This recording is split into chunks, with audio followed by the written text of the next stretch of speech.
Hello. If you made it to this video, you've made it to the second part of my conversation with the philosopher Suan Sonna on the conversation pertaining to more metaphysical detail as to how we can approach porn criticism from the view of sex in the context of marriage as a comprehensive union of persons.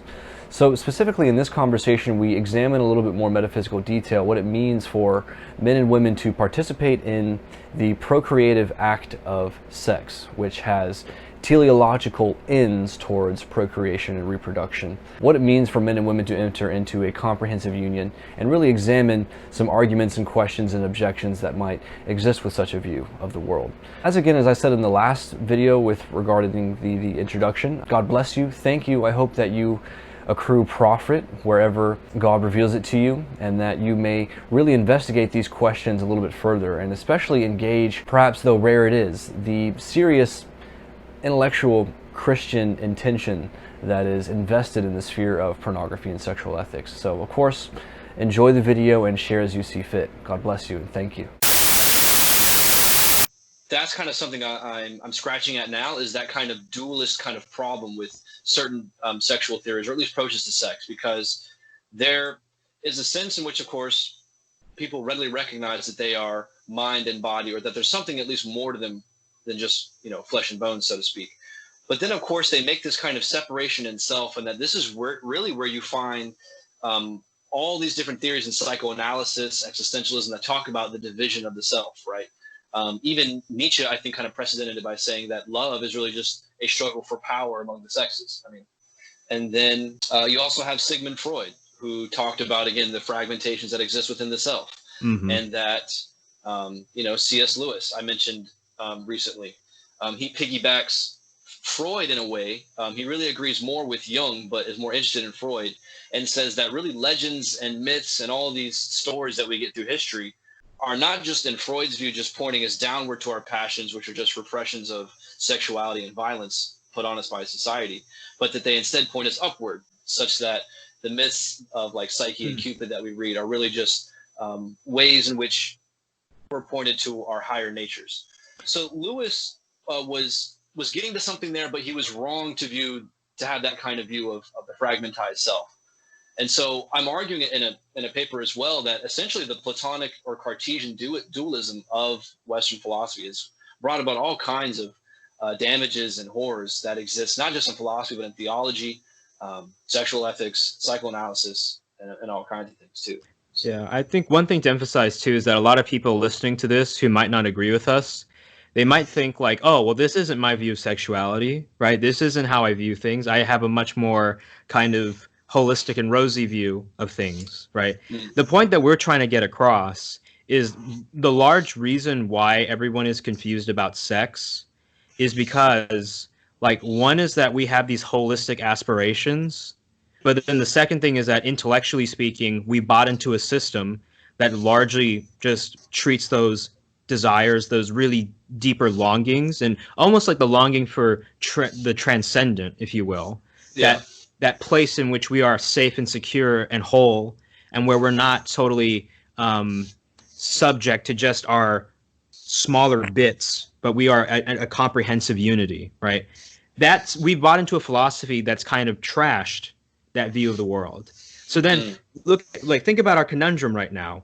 We have an idea what sexual ethics is. We have an idea that our minds and bodies aren't just accidental.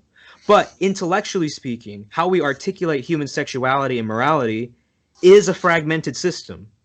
So then there's a total confusion on how to talk about sex, a total confusion on how to express our desires. For instance, like you talked about Nietzsche, right? Nietzsche thought he could reduce so it's kind of complicated, but in the genealogy of morality, he kind of thought, well, we could reduce all things like love, religion, these higher aspirations of culture and civilization to just some evolutionary power struggle, slave morality, and so forth. Right? And if you want to reduce the human person that much and eliminate all the higher parts of who we are, then sure, right? Like, that's totally possible. And the strange thing is that the same people I've heard who have talked to me about, like, oh, I have a holistic view of sex, then they start spouting Nietzsche. And I'm like, where'd you get that? Like, how'd you get there? Yeah. Yeah, I think I would also, because this has to do with, again, people are going to watch this and be like, well, this is really just not my view of sex, and may not know what to do with what we're saying. Yeah, sure. But I would still a confidence, again, just to make this point, because even Robert George makes it in a number of his essays, that we really need to, again, talking about the ruins of modern philosophy, we really need to react against David Hume's sort of assumption that reason is not possible in areas of morality. That when it comes to being moved in areas of ethics or morality, it's not so much our desires or vague intuitions that move us in this area. That reason is really possible in this area. That when it comes to sex, it's not so much we're suspending our minds, and it's not this view that you just fall, right? Our minds, sex is very much a mental activity. Our minds are very much engaged with what's Yeah. taking place here. And I would instill a confidence in moderns that, again, reason does exist in the area of sex. Well, I think the other problem is that a lot of people have a very disenchanted view of reason. So they think like reason is just this very stale kind of almost like sucks the fun out of everything, sort of view of reason. But I think a better way to think about it is that we are moved by the good, right? So there's this older Aristotelian Thomistic idea that we have purposes, right? And these purposes are what move us. So Aristotle, in the beginning of Politics, he says that each man acts towards the good or that which he takes to be good, right? So we perform certain actions because they think they are worth doing. So right now, for instance, like right now I'm talking to you and I feel like this conversation has some intellectual value. It's taking up my time, and I think my time is worth being spent with you. So I'm doing things that I think are good and worth doing. Even this hand motion that I'm doing, right? I'm trying to make my point more effective and help myself cognitively process this, what I'm saying, right? There's no like there. If you really try to think metaphysically, right?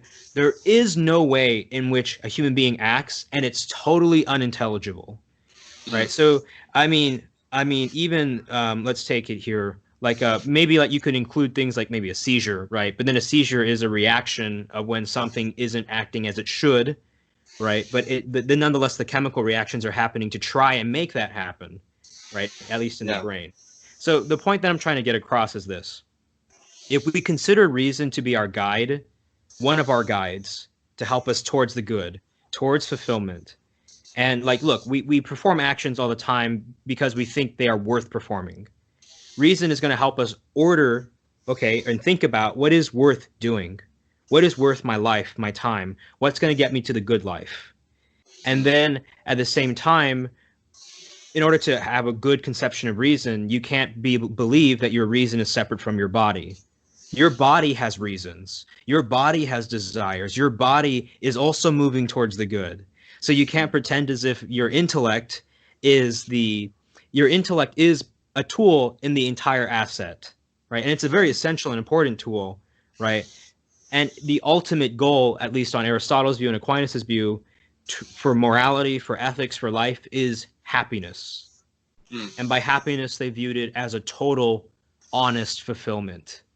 So it's not the case, for instance, that I'm living a lie and I'm somehow just telling myself, okay, be happy, be happy.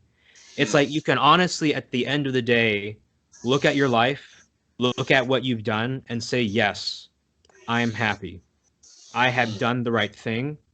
And in rightness and wrongness are not just fulfilling or breaking some dry code that you've developed, but it's like I have honestly reached my potential as a human being. I have been fulfilled. I've allowed others into this participation of the good, and I'm happy. And it's a genuine existential kind of joy. And that's something that people don't really know too well, I would say, right? They think that morality is something totally different, but morality at its core is this idea of eudaimonia. Yeah. You highlight something, absolutely, important.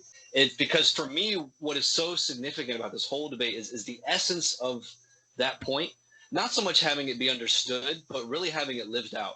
Because the whole point, of this conversation is not whether or not Stephen or Suan articulated their point well, or whether or not there actually is merit to arguments for or against pornography, but what does it mean for me to be a good person?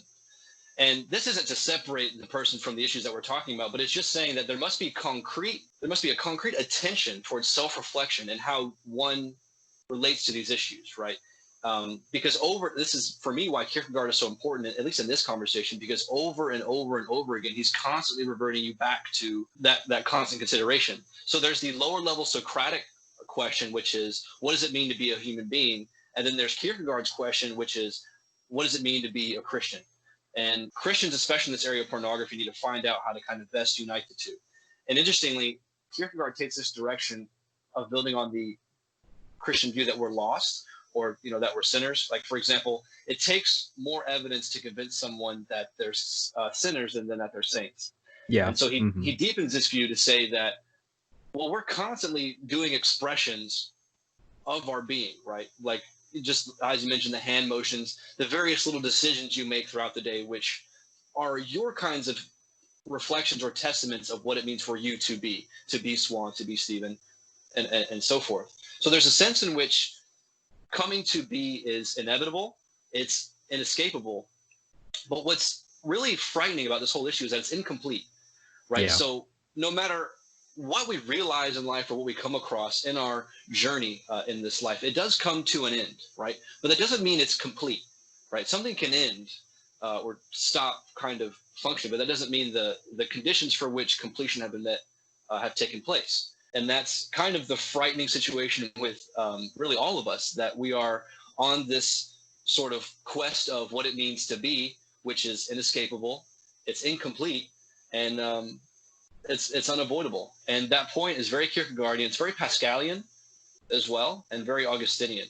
And now to come back now, when you put it towards the area of sex, you'll notice that in a good portion of Christian thought has almost taken a kind of Manichaean attitude, where they have, again, taken that dualism of the soul or the mind and then the body, and they've attributed really the sinful or the bad with the body, and they've attributed with the good with the soul and the higher. And this kind of Manichaeanism, which I think has reapings in Augustine, not that he's totally Manichaean, but that this kind of Manichaeism has existed subtly throughout the church, and that really its dealings with it has been by way of a kind of, again, just salvation, justification, or escape, really, right? It's lifting us out of the primordial directions of our state of being. Kierkegaard actually, interesting, makes an argument where he's saying that this is actually the reason for a lot of the problems that we see in sexual ethics, is this Augustinian kind of Manichaean attitude towards sex, where there's actually a division that takes place in the self.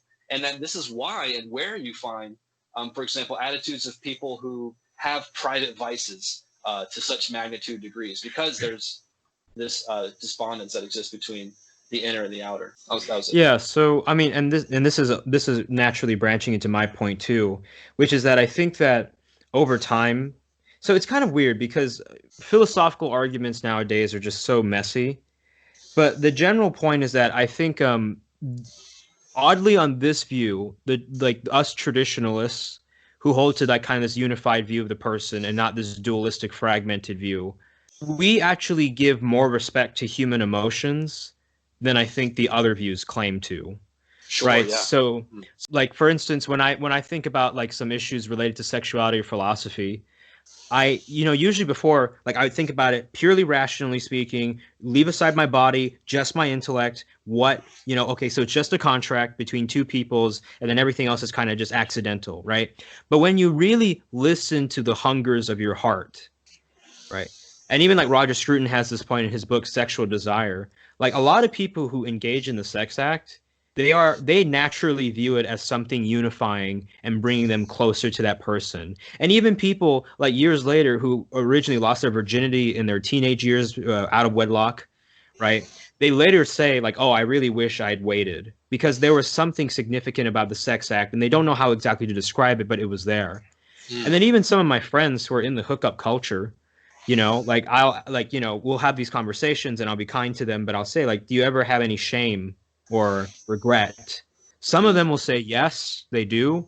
Some of them will say no, because they suppressed it so hard, those feelings of shame and regret, that they let the sexual desire overwhelm everything else, right? So and they say, but look, it's my body, it's my rationality, it's me, it's for me to give away to whomever, right? And we make this contract, we agree. So it's a very heady, rational sort of thing, right, that they're doing. And then it's like, wow, but like, so you're not really happy. You just found a way to cut out that part of your humanity. And just as, for instance, like, if you think about, so Jesus, right, he says that if you have lust towards a woman, it's better for you to take your eye out than to go into hell with both eyes, right?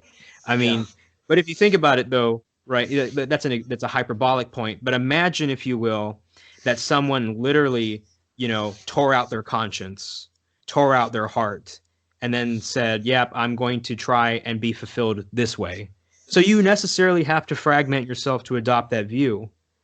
And I mean, just one last point too. The reason why I'm making such an emphasis on the human experience is because I think it actually reveals that we all know that there's something wrong with pornography, right? And there's something odd and weird and off-putting about it, right? Like two people are engaging in the lovemaking act, maybe more than two, right? And then you just have a video camera there, and you have a director, and you have a studio, you have a makeup crew around the corner. It's just, there's something wrong with that. And and for some people too, who I know who are addicted to pornography, they'll tell me, yeah, like I genuinely am ashamed of what I'm watching. And then, they'll have to find a way to cope with that. So either they have to reorient themselves, but since they don't believe that reorientation is possible, right, because they don't want to adopt the vanilla view that you and I hold, then they'll try to like fetishize the shame itself. They'll try to just treat the shame as if it doesn't really matter, right? And then it's like all these moves, you have to cut yourself into pieces and say, okay, here I am sexual, and then here I am a full person out in public or whatever, right? And that's not the way to frame it at all. And okay, so if you have anything to add, I want to get into the arguments now. Yes, and you can add your arguments too as well, and critique and so forth. Yeah, so I have basically 3 arguments against pornography. One of them is going to just be a general argument on the nature of sexual acts.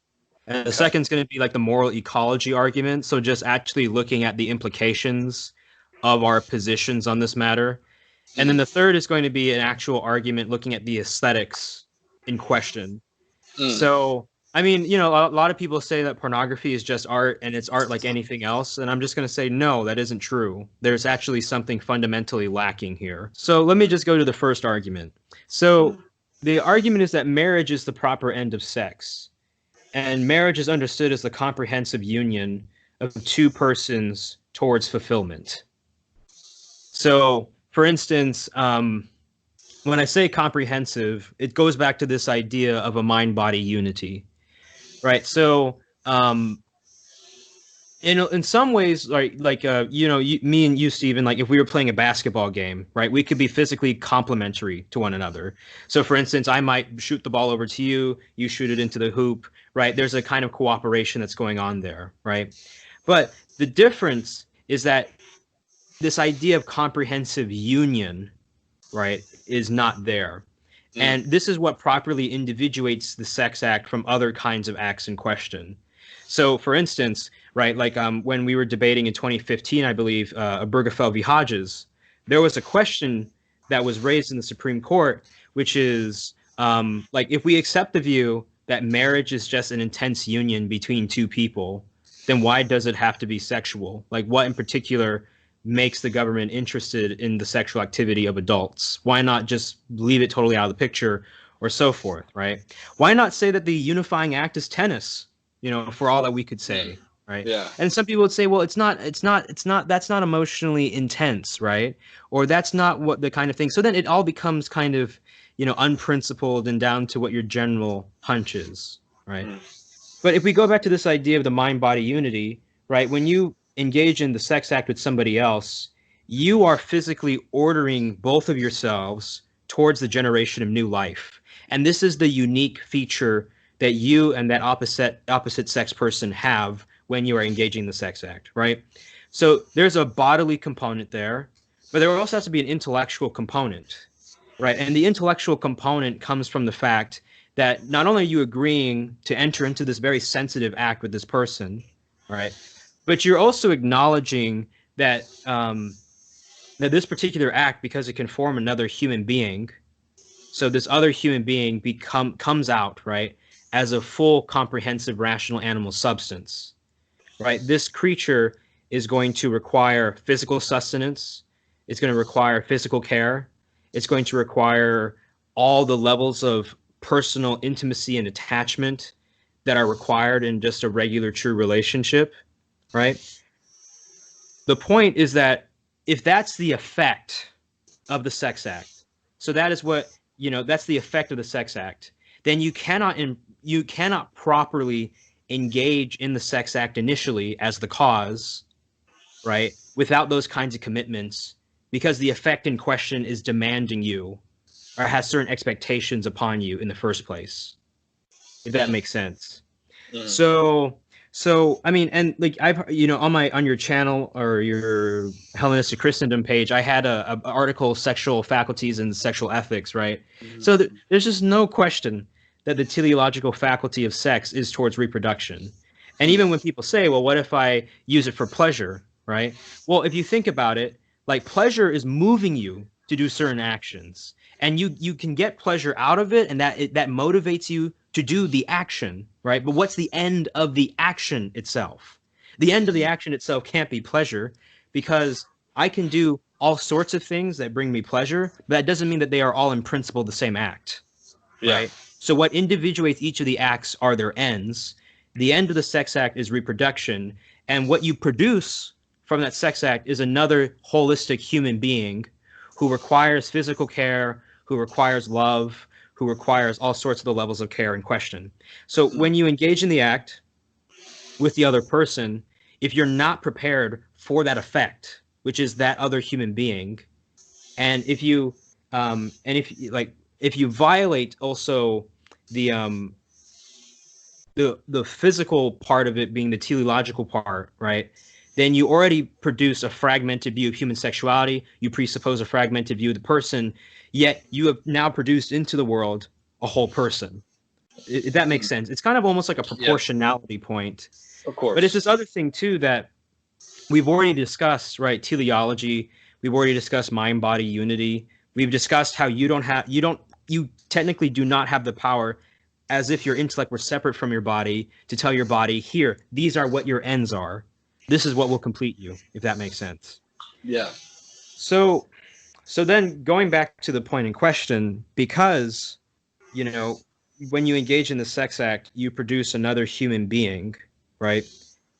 That other human being is immediately going to depend upon you, right? Because one, the child depends upon the mother, and the mother, when she's pregnant, is going to be like having higher emotional and physical needs, and she's going to be depending upon you, because you in some sense have a responsibility to her, right? But even in the case of, like, let's say rape, right, where a man like forces himself on a woman and he impregnates her, right? The problem is that in the beginning he didn't even attempt comprehensive union with her, because he didn't try to unite himself with her will. He just forced it upon her, right, in such a way that it would never have been conducive towards the child's flourishing. So that's how you avoid some objections. Okay, so here's the bottom line, and here's how it's related to pornography. The sex act is inherently exclusive, right? Because only one man and one woman can produce the effect in question, which is from reproduction to the generation of new life in the familial unit, right? And everybody throughout this entire process is vulnerable, right? You're physically naked, you've exposed yourself, you've opened yourself up to judgment. You're now going to have to face, oh, am I good enough in bed? Can I satisfy my partner? And even like when the institution of marriage was formed by Christianity, right? I think this is a Dominion by Tom Holland. Marriage was formed to protect women because, right, like one of the problems is that men thought they could have as many women as they wanted and they could treat them as property. But then marriage comes in and says, nope, you have this one partner, you must totally invest in her. And then moreover, all women have this fear, am I desired? Am I wanted? Am I beautiful? And as women get older and they see their husband desiring younger women, right? Because men, like, we're ordered towards reproduction. We tend to look at features of fertility for attraction, right? So when a woman gets older, She wants to have the security that she will be loved and that she will be cared for. And that's what marriage was ordered towards. Moreover, the child is vulnerable because you brought them into this world. They need the care, they need the love, the affection. They need to know that from the beginning they were wanted, and that they are desired, right? So there's this whole component here of where the exclusivity serves as a form of security for each of the persons involved. So pornography, what it basically does is it totally dispenses. Well, first, let's say that the pornography in question is not procreative, right? Like I can't really imagine, like most pornography is not about procreation, and that's right. Yeah. So it immediately presupposes the fragmented view. It immediately denies teleology. It immediately reduces us down to sensory experience and doesn't make the sex act intellectual. And even if and because it's not intellectual because it rejects teleology. And then finally, when it comes to the nature of marriage itself, well, I mean, one is that pornography itself totally dispenses with exclusivity and security, and it treats it as if it were expendable.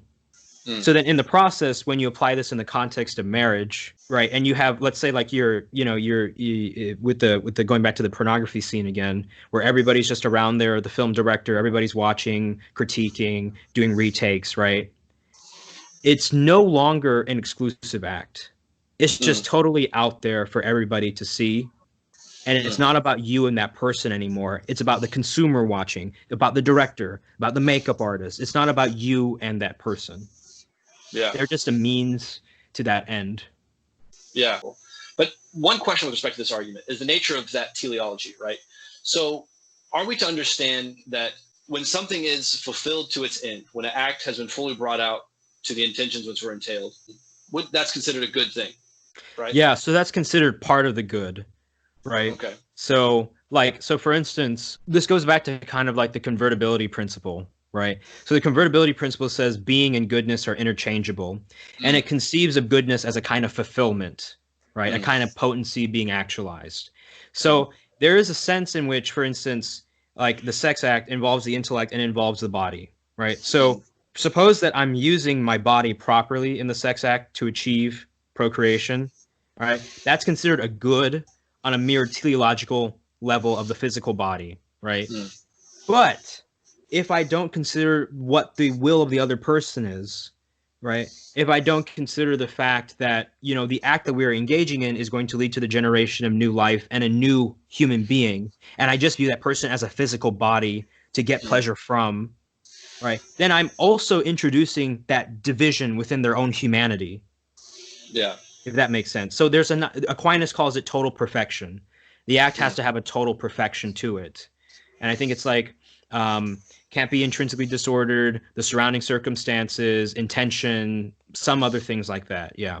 Yeah. So I'm curious to highlight, because you actually made this important distinction before, I think, in one of your videos on homosexuality and lying, I think it was, where... Yeah, Don Scalco.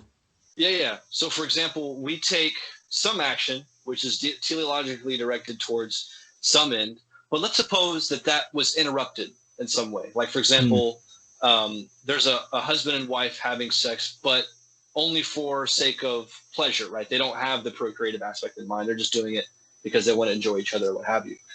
Yeah, so Scalco brings up some examples. So one example is, for instance, like suppose someone breaks into your house, right, when you're doing the lovemaking act, right? And then it's like, okay, well, I need to stop and I need to protect myself, right? So life is the most fundamental basic good under natural law theory. And by basic good, we mean like the final end of a human pursuit, right? So our very act of existing is itself an activity, and that activity is itself ordered towards life and self-preservation. So because that is hierarchically the most fundamental good, and you can't do any other good unless you have that first good, then you have the ability to like stop doing the lovemaking act to secure your life if you have a reasonable expectation of danger, right? So and to use another example, right? Suppose and this is like an example that is more common than people realize. But for instance, like let's say during the lovemaking act, your partner no longer feels comfortable, right?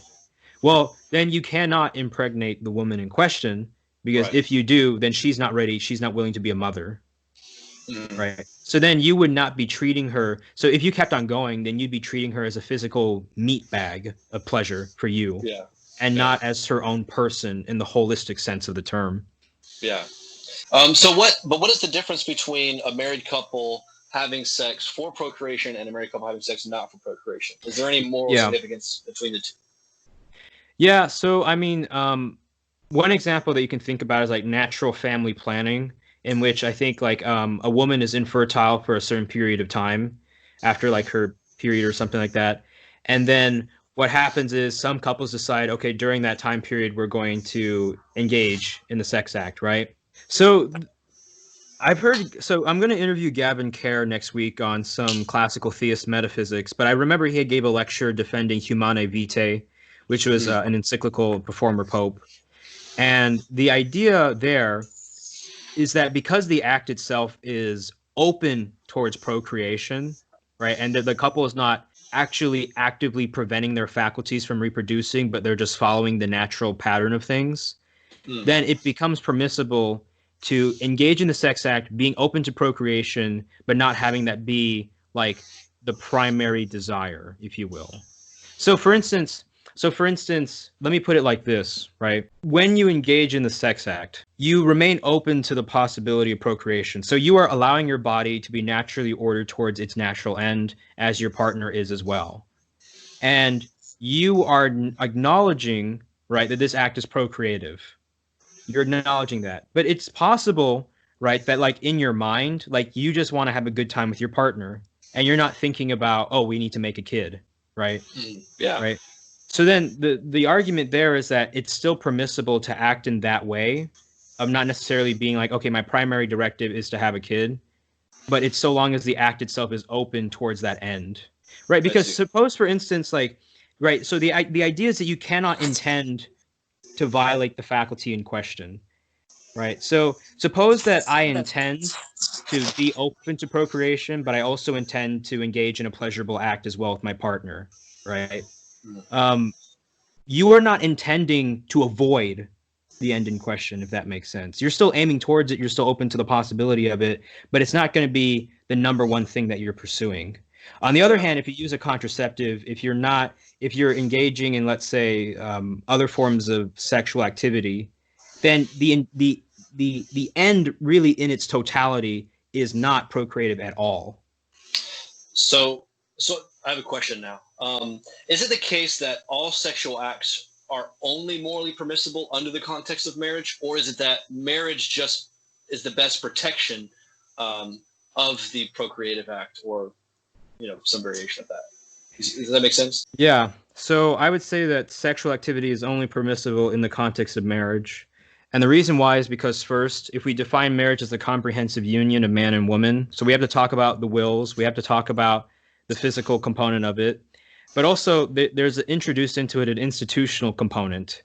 And that institutional component is the fact that you are a member as you are a rational political social animal, you're participating in a larger society and social structure, right? And you want to ensure, if you're truly willing to engage in this commitment, that your partner is secure, that they have the protections of marriage. You want to ensure that you have the approval of your family, the approval of your community, that that you have all these other components there with you, if that makes sense. So it's Mm. sort of like, if you really truly want the thing in question, then you were going to expect other acts to follow. And because the sex act does shape society, it shapes philosophy, it shapes everything that we do because it's such a sensitive act, then you're going to include all the safeguards and sensitivities that must be respected and honored in that act. And generally speaking too, like pornography is a desire to escape from reality, right? It is a desire to escape from that social context and to be the deviant on your own, or at least to find that community that can remain to some extent hidden, right? Mm. So it's inherently an act of hiding when sex is an act of exposure. Yeah. Well, what if this is just again someone objecting? What if someone was married and they wanted to film it and distribute it among friends that were interested, such that they lived in a community that was, for swingers or what have you, a promiscuous community that recognized consenting wills and adults and etc. that wanted this to take place, would that be a morally wrong circumstance? So the answer is yes, like that would be wrong. And so let's examine like the different components of it. So the couple in question, right? Like, so their act was actually good in a sense because they were engaging in the procreative act. So there's a perfection there. And like they desire to be procreative, there's a perfection there, right? When they record the sex act, however, right, they're immediately thinking about bringing other people into the viewing of it, right? So for instance, like when you expose yourself entirely to someone else, it's supposed to be the case that it is to that someone else, right? And when it comes to the friends that are interested, like there's something weird going on there. Like Yeah. like I mean and this is just kind of, I don't know what you call it, slut shaming or whatever, but so like, I mean, could you provide me more context? Like what do the friends particularly want out of this? Like, I mean, I already think it's wrong, right? Yeah. But I also want to know, like, but we need to make this construct something, like provide more context to this. Yeah. I'll even give a specific example of there are couples who go on to private web hosting platforms and they have subscribers, they have followers for people who can participate and view the sexual act. It's private. It's strictly monetized such that you need a credit card, be over 18, etc. to do this. So there's a precedence to which there is consenting adults participating in, this activity, and they're doing so as they see fit.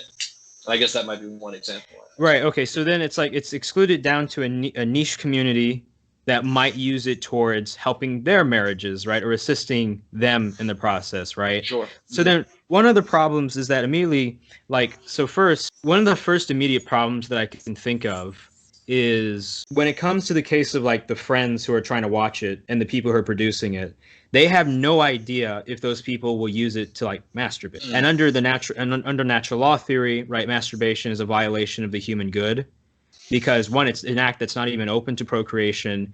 It treats your body as if it were a meat bag, and like it's not ordered towards a real person and real intimacy. And that's another point we can bring on later, right? So it's inherently an unfulfilling act, an act that doesn't reach that total perfection. So then if you produce a video like that, one, like you have no control over the distribution of it in reality. Like, let's be honest. Right, you can say that, for instance, like, if it's online, like I want it to be just between me and the people who consented, but in reality, you don't have that control.